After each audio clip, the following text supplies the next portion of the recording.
અમદાવાદ શહેર ક્રાઇમ બ્રાન્ચને મળેલ બાતમીના આધારે ચાણક્યપુરી વિસ્તારમાંથી પહેલા નકલી સિગારેટનો 3 લાખથી વધુનો જથ્થો ઝડપી લેવાયો અને ત્યારબાદમાં આખું ગોડાઉન ઝડપી લેવામાં આવ્યું.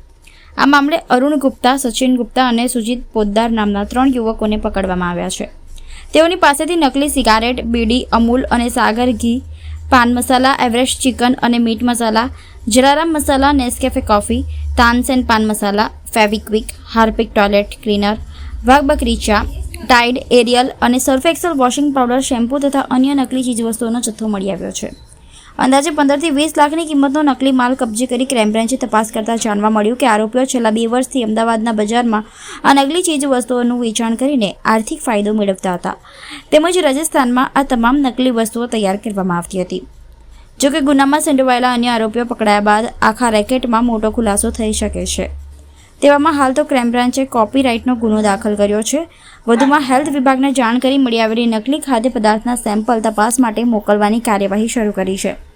જેના રિપોર્ટ આવ્યા બાદ આ કેસમાં અન્ય કલમોનો ઉમેરો કરવામાં આવી શકે છે. અમદાવાદ શહેર ક્રાઇમ બ્રાન્ચને એક માહિતી મળી હતી કે એક લેખિત રજૂઆત પણ હતી માહિતીની સાથે સાથે, જેમાં ડુપ્લિકેટ સિગરેટ જે વેચાણ છે અને એ ડુપ્લિકેટ સિગરેટના વેચાણના પેકેટ્સ ઉપર જે નિયમ અનુસાર એક ચેતવણી લખવામાં આવે છે કે તમાકુ ખાનાર પીનારને કેન્સર થવાની શક્યતા રહેલી છે, જીવનું જોખમ છે. તો આ પ્રકારની ચેતવણી આ પ્રકારના પેકેટ્સ ઉપર નથી ને એવા પેકેટ્સ વેચાઈ રહેલા છે. આજે માહિતી મળી એ અરસામાં જે ગોલ્ડફ્લેક અને માલબોરો કંપનીમાં, ખાસ કરીને ગોલ્ડફ્લેક કંપનીના જે ડીલર હતા એ ડીલરને બોલાવીને આ વસ્તુ વેરીફાઈ કરતા એમણે કર્યું કે અમારી કંપનીની જે સિગરેટ્સ છે એની નકલી બનાવટો બજારમાં વેચાય છે અને એ અંગેની કાયદેસર કાર્યવાહી કરવા માટે એમણે રજૂઆત કરેલી.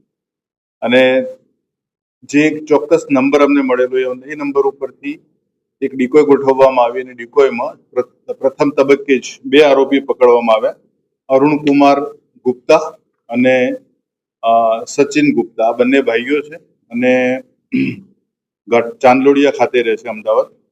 અને એમની પાસેથી શરૂઆતના પ્રથમ તબક્કામાં 3.25 લાખની માલબોરો અને ગોલ્ડફ્લેક કંપનીની બનાવટી સિગરેટ્સ મળી આવેલી. અને આ જે વધુ પૂછપરછમાં એમણે જે વ્યક્તિનું નામ આપ્યું એ વ્યક્તિનું નામ છે સુજીત પોદ્દાર. એ પણ ચાંદલોડિયા ખાતે રહે છે.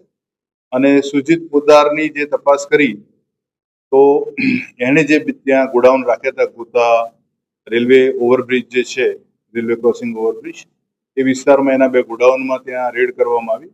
અને આ જગ્યાએથી ઘણી બધી એવી જે જીવન જરૂરિયાતની રોજિંદી વપરાશની ચીજ વસ્તુઓ મળી છે. એમાં Jaswant Shah bidi, Fevikwik, Gold Flake, Marlboro, Ariel washing powder, Tide, Surf Excel, Clinic shampoo, Wagh બકરી ચા, હાર્પિકની બોટલ્સ, એવરેસ્ટના અલગ અલગ જે વેજ નોનવેજ ફૂડ બનાવવાના મસાલા, અમૂલ ઘી અને સાગર ઘી, આવા 2 ગોડાઉન ચેક કરતા બંને ગોડાઉનમાંથી અંદાજે 12.5 લાખ જેટલો ની કિંમતનો મુદ્દામાલ, બનાવટી મુદ્દામાલ કબજે કરવામાં આવ્યો છે.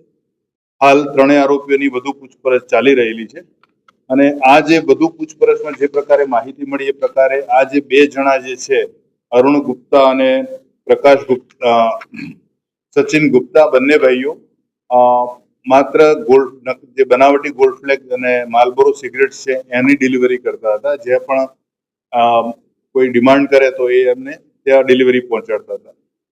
સુજીત પોદ્દાર જે છે એ મૂળ બિહારના સહરસા જિલ્લાનો વતની છે, પણ 3 પેઢીથી અમદાવાદમાં જે લોકો સ્થાયી થયેલા છે. એણે બીકોમ સુધીનો અભ્યાસ કરેલો છે અને શરૂઆતમાં ગ્રેજ્યુએશન બાદ એણે 2 મોટી ફાર્માસ્યુટિકલ કંપનીમાં મેડિકલ રિપ્રેઝેન્ટેટિવ તરીકે એણે કામ કરેલું છે. અને છેલ્લા 1.5 વર્ષથી એ શબ્બીર નામના વ્યક્તિના સંપર્કમાં આવેલો અને શબ્બીરે એને જણાવેલું કે મારી પાસે નકલી બ્રાન્ડની ઘણી બધી વસ્તુઓ જે બજારમાં વેચાય છે એ હું પૂરી પાડી શકું એમ છું અને એમાં તને સારું માર્જિન મળશે.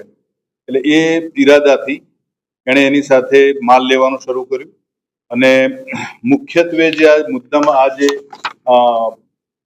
ચીજ વસ્તુઓ જે મળી છે એમાં ખાસ કરીને આજે શબ્બીર જે છે એ અત્યારે હાલ એનું જે લોકેશન અત્યારે ગુજરાતમાં નથી, એની અત્યારે એકથી મલકથી ટીમ એની શોધખોળ માટે લાગેલી છે. પણ આ શબીર ઉપરાંત એક પવન સિદ્ધિ કરીને એક વ્યક્તિ છે જેણે જે અમૂલ ઘી નકલી ફેવિક્વિક્સ, નકલી સર્ફ એક્સેલ, નકલી એવરેસ્ટના મસાલા અને ઇનો ઇવન અને નેસ્કેફી આ બધી પ્રોડક્ટ એ પ્રોવાઈડ કરે છે. જ્યારે વાઘ બકરી ચાની જે પ્રોડક્ટ નકલી બનાવટી પ્રોડક્ટ છે એ જગદીશ પટેલ નામની વ્યક્તિ કરી રહેલી છે. અને આ લોકો લઈ આવે છે અને મુખ્ય ઉત્પાદન સ્થળ સુધીની કાર્યવાહી અત્યારે હાથ ધરવામાં આવેલી છે. હાલ જે ત્રણેય આરોપીઓ છે એમનો કોઈ ગુનાહિત ઇતિહાસ નથી, પણ જે ત્રણ જે વ્યક્તિ છે પવન સિંધી, જગદીશ પટેલ અને શબ્બીર, આ ત્રણ લોકો હાલ અત્યારે એમનું લોકેશન ગુજરાતમાં નથી. એમના માટે અલગ અલગ ટીમો પકડવા માટે ગયેલી છે, કારણ કે આટલો મોટો જથ્થો અને નિયમિતપણે છેલ્લા 2 વર્ષથી જે પ્રકારે આ પ્રવૃત્તિ ચાલી રહેલી છે, એટલે આ જે જગ્યાએ આ વસ્તુઓનું ઉત્પાદન થતું હોય એ જગ્યા સુધી પહોંચવાની હાલ અત્યારે ક્રાઇમ બ્રાન્ચની ટીમ દ્વારા કાર્યવાહી કરવામાં આવી રહી છે.